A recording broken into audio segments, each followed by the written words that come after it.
All right, here we are. The second to last Marvel movie. Tomorrow I'm reviewing Spider-Man Far From Home, and I've reviewed every Marvel movie that has come out to date.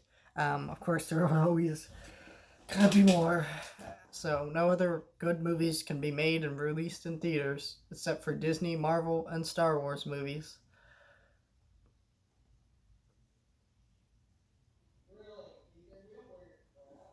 All right, Avengers Endgame. Let's talk about it.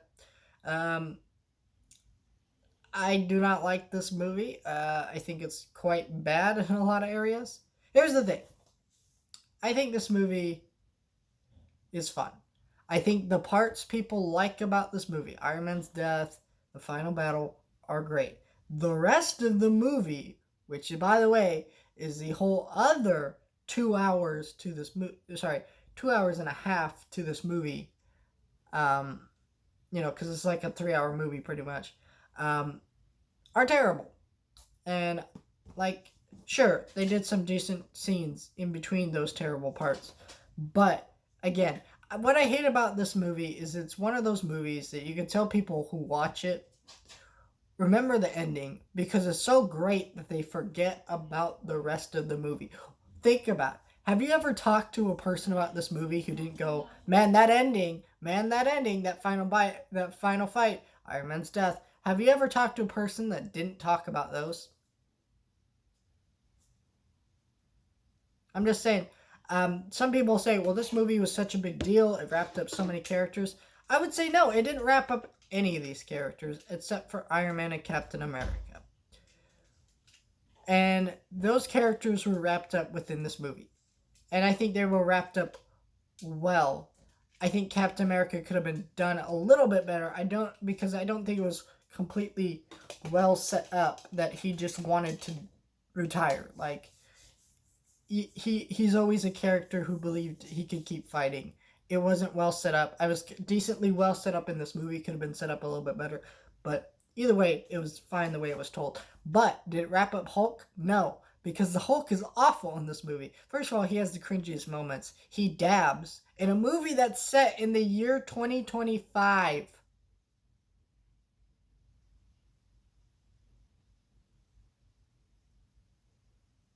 Really, really. And then there was Thor who I really, I think what they did with Thor was a interesting choice, and they could have done something great with it, but they treated it like a joke. First of all, Thor is depressed and dealing with PTSD. That is his whole plot within this movie, and it's incredibly poorly written because it's also offensive. Okay, if this was my friend who was dealing with PTSD and all this, I wouldn't be laughing about him. Ha ha, he's an alcoholic. He's depressed. Ha ha ha, he's dealing with PTSD. But that's the whole joke with him, and it's not funny. It's poorly written, and it's amusing the first couple times they do it because there were some funny lines with it, sure. But it's just you look at it and you're going, "What? Why would you do that?"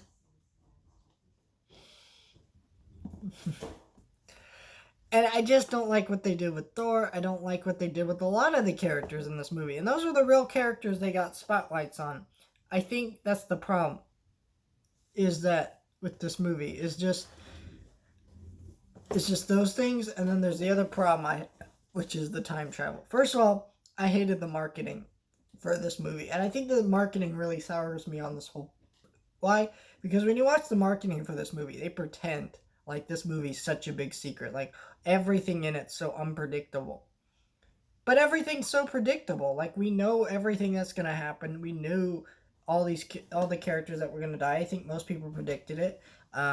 We knew it was gonna be time travel. Why couldn't you just advertise it like that? Because that's what this is. It's not a predict. It's not an unpredictable movie. It's not a secret.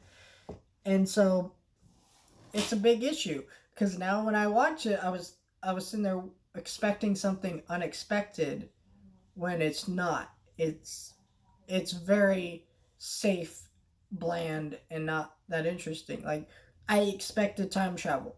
And I hate that this movie is so pretentious with how it talks about time travel. And what I mean by that is they say, hey, we're not like other time travel movies. We're better than movies like Back to the Future and stuff. And you watch it and they're making fun of him, going ha, and then they, but yet this movie breaks all the time travel rules all the time. Um, you know, I know that time travel isn't supposed to make sense or whatever. Cool, that you're right, it doesn't. But that's why in Back to the Future there's rules to the time travel, and that's why in this movie there's rules to the time travel. There's rules in this universe which how they can travel through time. And yeah, that's right. There is rules, but the characters break them. They don't, and it's just ridiculous. And then they also restate it so many times, like you're an idiot. It's very irritating when they only need to state this a couple times throughout the movie. Just the whole movie is like a big build up to a fight that's well done and well put together, and two wrap ups to two characters. Two. This movie did not need to be 3 hours long. The each There were too many moments where characters were just sitting around and just kind of like, they were sitting around way too much. Like especially during the time travel bits, all those scenes need to be edited down. They went on too long. There's no reason this needed to be like a 3 hour movie. It could have been like normal Marvel movie length, if not shorter. It was ridiculous. I get it. People want to believe this movie is wrapping up characters, but it didn't wrap up any characters except for two.